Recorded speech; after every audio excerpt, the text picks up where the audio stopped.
لا إله إلا الله نحمده ونصلي على رسوله الكريم அளவற்ற அருளாளன் நிகழற்ற அன்புடையனுமாகி அல்லாஹ்வை திருநாமத்தால் ஆரம்பம் செய்து அன்புக்குரிய பெரியவர்களே, நபிகள் நாயகம் ஸல்லல்லாஹு அலைஹி வஸல்லம் கூறினார்கள், வல்யகுன் நதுருக ஐபரன், உம்முடைய பார்வை படிப்பினை மிக்கதாக இருக்கட்டும் என்று இறைவன் எனக்கு உபதேசம் செய்தான் என்று நபிகள் நாயகம் ஸல்லல்லாஹு அலைஹி வஸல்லம் சொன்னார். உங்களுடைய பார்வை படிப்பினை மிக்கதாக இருக்க வேண்டும் என்று அல்லாஹ் தஆலா சொல்கிறான். எதை பார்த்தாலும் நம்ம சிந்தனையோடு பார்க்க வேண்டும், அதில் பல படிப்பினைகள் இருக்க வேண்டும், அப்படி நம்முடைய பார்வைகள் அமைந்திருக்க வேண்டும் என்று நபிகள் நாயகம் ஸல்லல்லாஹு அலைஹி வஸல்லம் சொல்கிறார். ஒரு அரபியிடத்தில் கேட்கப்பட்டது, அல்லாஹ் ஒருவன் இருக்கிறான் என்பதற்கு என்ன ஆதாரம் என்று கேட்கப்பட்டது. அந்த அரபி சொன்னார், ஒட்டகம் போடக்கூடிய புழுக்கை விட்டை இருக்கிறது, அது ஒட்டகத்தை அறிவிக்கிறது. ஒட்டகம் போடக்கூடிய அந்த விட்டை ஒட்டகத்தை அறிவிக்கிறது. காட்டிலே போனால் பல பாதச்சுவடுகளை பார்க்கிறோம். மனிதன் நடந்து சென்றால் மனிதனுடைய பாதச்சுவடுகள் இருக்கிறது. ஒரு யானை போயிருந்தால் யானையுடைய பாதச்சுவடு இருக்கிறது. ஒரு புலி போயிருந்தால் புலியுடைய பாதச்சுவடுகள் இருக்கிறது. இந்த பாதச்சுவடுகளை பார்க்கின்ற மனிதன், இந்த இடத்தில் புலி போயிருக்கிறது, இந்த இடத்தில் யானை போயிருக்கிறது, இந்த இடத்தில் மனிதன் சென்று இருக்கிறான் என்பதையெல்லாம் அந்த பாதச்சுவடுகள் அறிவிக்கின்றன.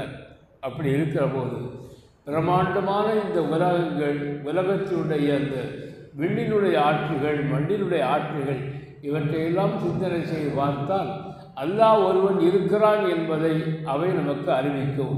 எனவே எதை பார்த்தாலும் சிந்தனையோடு பார்க்க வேண்டும், படிப்பினை மிக்க பார்வையாக இருக்க வேண்டும் என்பதை நபிகள் நாயகம் ஸல்லல்லாஹு அலைஹி வஸல்லம் அவர்கள் நமக்கு சொல்லித் தருகிறார்.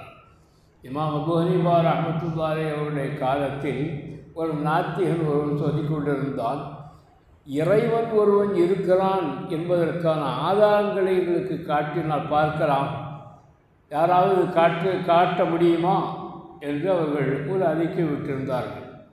அப்படி இமாம் அபூ ஹனீஃபா ரஹ்மத்துல்லாஹி அலைஹி அவர்கள், நான் ஆதாரம் காட்டுகிறேன் என்று முன் வந்தார்கள். ஒரு நாளை குறிப்பிடப்பட்டது. அந்த நாளில் 2 பேர் ஒன்றாக கூடி அந்த ஆதாரங்களை காமிக்க வேண்டும் என்று முடிவு செய்திருந்தார்கள். அந்த குறிப்பிட்ட அந்த காலம் வந்தபோது இமாம் அபூ ஹனீஃபா ரஹ்மத்துல்லாஹி அலைஹி, அதாவது குறிப்பிட்ட அந்த காலத்தில் சுமார் காலை 10 மணிக்கு ஒன்று கூட வேண்டும் என்று முடிவு செய்யப்பட்ட போது இமாம் அபூ ஹனீஃபா ரஹ்மத்துல்லாஹி அலைஹி அவர்கள் சரியாக அந்த 10 மணிக்கு வரவில்லை, கொஞ்சம் தாமதமாக வந்தார்கள். அப்படி தாமதமாக வருகிற போது அந்த நாத்திகர்களெல்லாம் இவர் சரியான முறையில் வாதம் செய்ய முடியாது என்றெல்லாம் முடிவு கட்டியிருந்தார்கள்.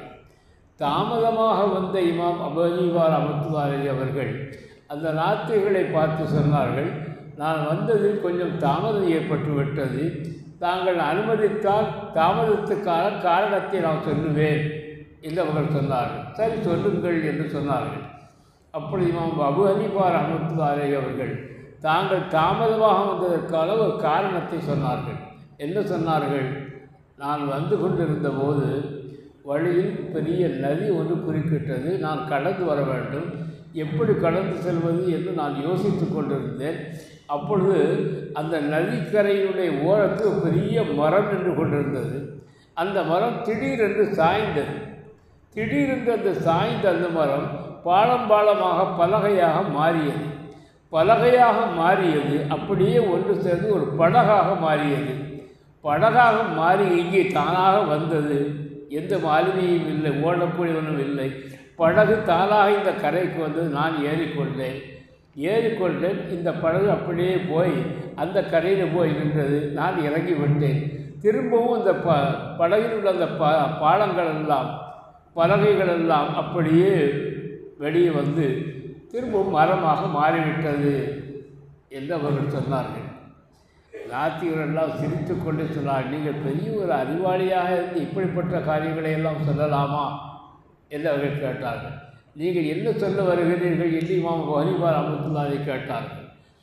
ஒரு மரம் அப்படி தானாக கிளை சாய முடியாது, பாலம் பாலமாக வர முடியாது, படகாக மாற முடியாது, இப்படியெல்லாம் எப்படி மாறும் என்று நாத்திகள் கேட்டபோது, ஒரு சாதாரண ஒரு மரம் இப்படி தானாக பாலம் பாலமாக மாற முடியாது, படகாக மாற முடியாது என்று சொல்கிறீர்களே, இத்தனை பெரிய உலகம், இவ்வளவு பெரிய உலகத்தில் பிரம்மாண்டமான படைப்புகள் எல்லாம் இருக்கின்றன, இவையெல்லாம் இப்படி தானாக உருவாக முடியும் என்று திருப்பி கேட்டார்கள்.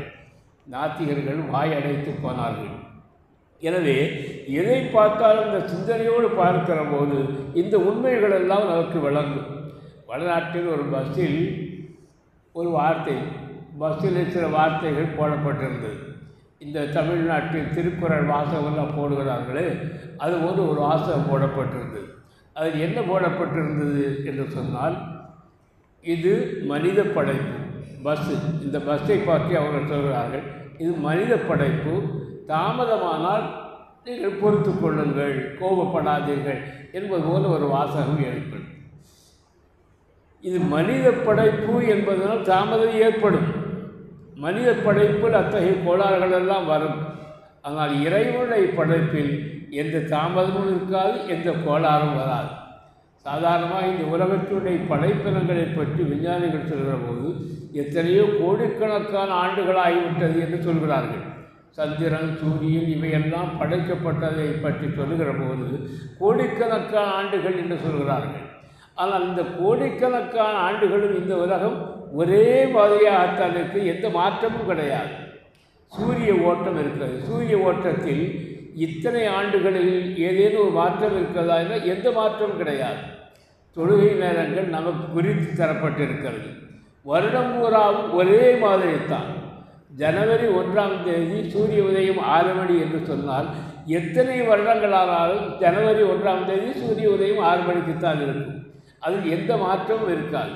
இப்படி சந்திர ஓட்டமும் சரி, சூரிய ஓட்டம் இவை அனைத்திலும் எந்த விதமான மாற்றமும் இல்லாமல் சீராக நடந்து கொண்டிருக்கிறது.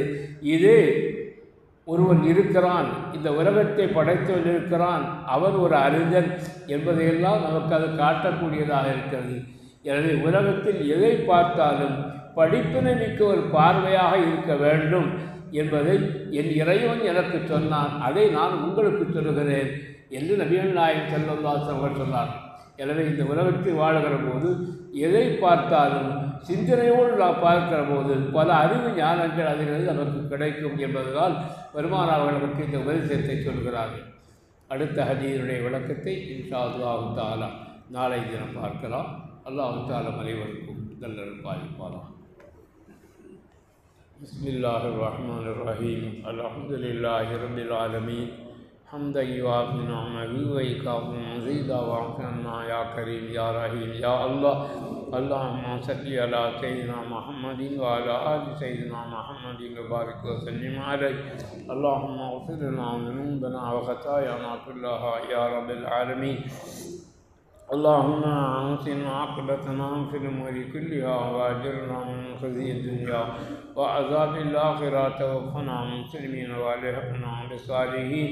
وصلي على النبي المصطفى محمد وعلى آله وصحبه أجمعين برحمتك يا أرحم الراحمين. الحمد لله رب العالمين.